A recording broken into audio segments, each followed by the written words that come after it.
Hi there guys, I'm Nikhil from Notion Hub, and in this video, I'll be showing you the most important tips and tricks for Realme C30. By the way, I'll also be posting a dedicated video for the best feature section where I'll be talking about all the features offered by this phone. So definitely check out that video as well, link will be in the description. With that said, first I'll start off with the navigation gestures. First we have a gesture called swipe up from both sides, and once you enable this feature, navigation bar is hidden and now you can just swipe from the bottom of the screen to go home. You can swipe and hold for recent apps. And finally, to go back a step, you can swipe from the left side or right side.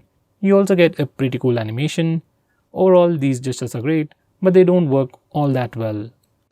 Next, this one also comes with a dedicated dark mode and you can enable it from settings. This is currently in beta, that's why it's available in Realme Lab settings. And once you enable it, all the UI elements change to dark mode and your phone will look much more cooler. It'll strain your eyes less at night. Once you enable this toggle, dark mode will be enabled. All the UI elements change in color. This is the toggles area and this is your app drawer. And these are your stock applications. As you have seen, even stock applications have changed their theme. Usually most phones do that, but this phone also enables dark mode for third-party applications. So let's say you have Google Play Store. It has a dark mode, and once you enable dark mode on this phone, dark mode will be enabled for Google applications as well, like Google Play Store and YouTube. And this phone also enables dark mode for normal applications, say like Amazon Prime.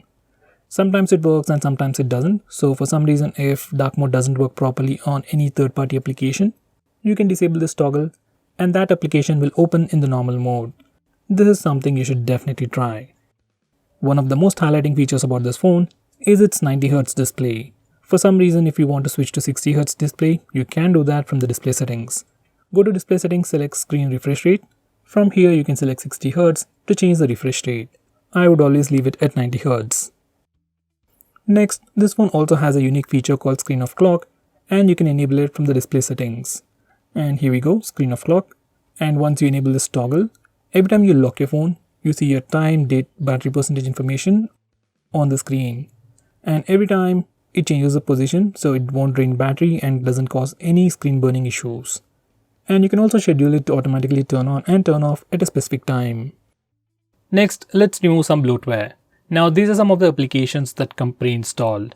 You might not need most of these applications, so if that's the case, uninstall them as soon as possible. Next, I'm going to show you how you can disable lock screen magazine.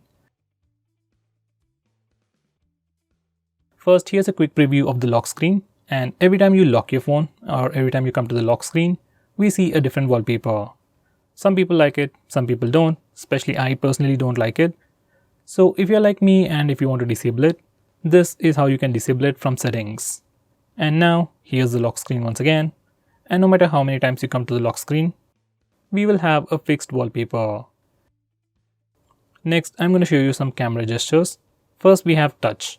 Once you enable this feature, we can take a picture by just touching the preview screen. It works for both the rear camera and even for selfies. Next, we have the palm gesture, which only works for the front camera, and it's great for taking selfies. Just enable it and then show your palm to the front camera, and your phone will take a picture in just 2 seconds. And here's a quick preview of that once again. Next, we have swipe up gestures. Once you enable this feature, you can swipe from the bottom of the screen to go home, swipe and hold for recent apps, and finally, you can swipe from the bottom left corner or right corner to go back a step. Next, we have a new 2-button navigation bar based on Android Pie. But this is not recommended as it doesn't work properly. Next, I'm going to show you how to trigger Google Assistant with the power button. Just enable this toggle and now press and hold the power button to trigger Google Assistant. If you press and hold the power button longer, we will see the power options. If you are using navigation gestures, this is pretty useful. Next, we have some important screen off gestures. We have things like double tap to wake. We can also draw a note to open the camera application. Next, we can draw a V to turn on the flash. We also have more like music controls and custom shortcuts. But most of the time, I just draw V to turn on the flash. And to turn it off, we can press the power button. Next, we have a pretty cool shortcut to start or open split screen mode. this feature is enabled by default. Just make sure this particular toggle is enabled, and if it is enabled, you can just swipe up using 3 fingers to open the current application in a split screen mode. Now this is an Oppo phone, it's not like other phones, so some of the applications will not support this feature. With that said, most of the applications, especially third-party applications, do support split screen mode. Next, I'm going to show you how to record calls automatically on your phone. For that, go to settings just by clicking that button, and now select call recording, and make sure you enable this particular toggle.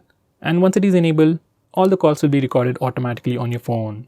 Now this feature is available in India but might not be available in other countries. So if you can't find this feature on your phone, try using a third-party application. Next, I'm going to show you digital well-being. Now this is a feature from Google and you can find it in settings.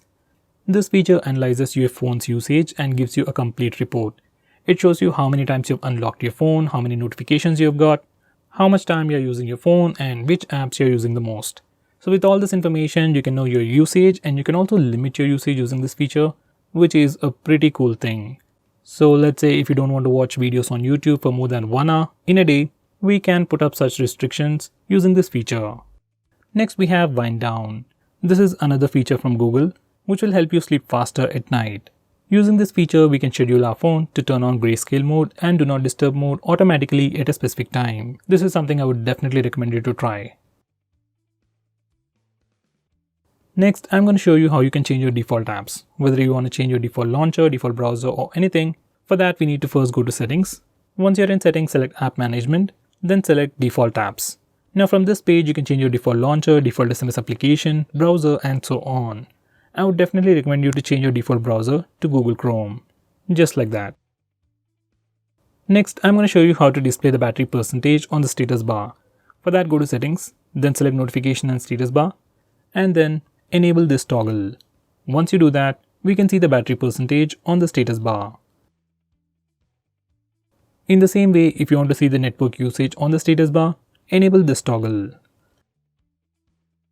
Next, I'm going to show you how to display the RAM information on the recent apps page. For that, go to settings, then select additional settings, and now enable this toggle.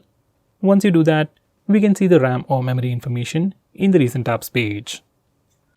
Next, I'm going to show you how to take a screenshot.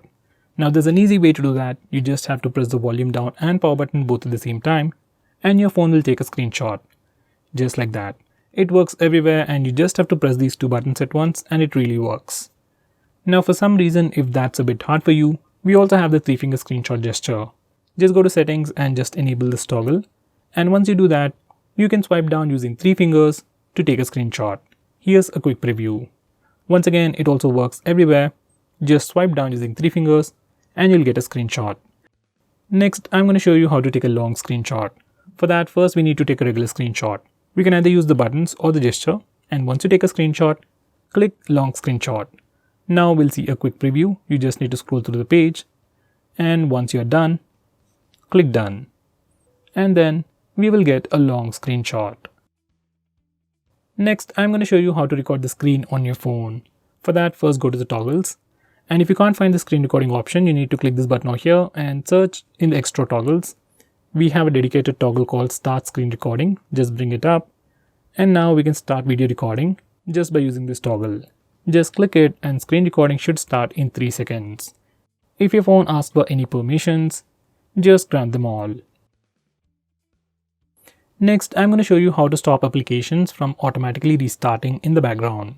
For that, you need to first open Phone Manager. You can find it on the home screen or in your app drawer. Once you open it up, select Privacy Permissions, then select Startup Manager. Now from this page, we can start or stop applications from automatically restarting in the background. Personally, I'll enable this toggle for apps like Truecaller, WhatsApp or Instagram and disable it for everything else. So guys, these are the most important tips and tricks for your phone. If I missed out on anything important, do let me know by commenting below this video and definitely check out my video on best features. Link will be in the description. Now with that said, if you're planning to buy this phone, please use the link in the description. It always helps the channel. If you want us to make any specific video, tweet out to us with the hashtag AskGreedyTech on Twitter and we will try to make it as soon as possible. I'm Nikhil from GreedyTech signing off. Have a nice day.